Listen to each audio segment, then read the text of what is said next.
మనకు స్వేచ్ఛను ప్రసాదించిన స్వతంత్ర సమరయోధులను గౌరవించుకోవాలన్న కనీస ఇంగిత జ్ఞానం కూడా నీకు లేదని సుప్రీంకోర్టు అన్నది. నిజంగా ఈ దేశం కానీ ఈ దేశ ప్రజలు కానీ సావర్కర్ను గౌరవించుకుంటే ఇంకెవరిని గౌరవించాలి? సావర్కర్ను విధిగా గౌరవించుకోవాలి.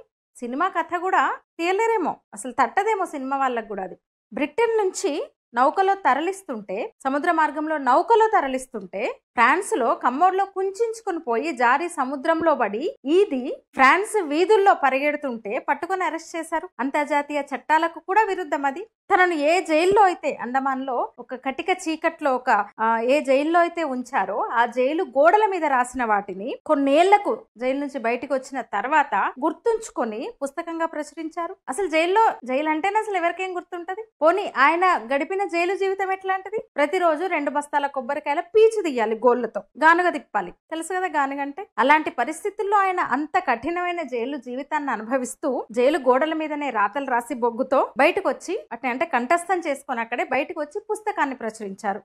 ఇంకో పుస్తకం, ఆయన పుస్తకము 1887 మొదటి స్వాతంత్ర సంగ్రామం పుస్తకం పబ్లిష్ కన్నా ముందే బ్యాన్ చేశారు బ్రిటిష్ వాళ్ళంతా. వణికిపోయింది బ్రిటిష్ గవర్నమెంట్ అప్పుడు. అసలు ఈ దేశం కోసం ఆయన కన్నా ఎక్కువ పోరాడిన మరో యోధుని చూపించగలరా ఎవరైనా?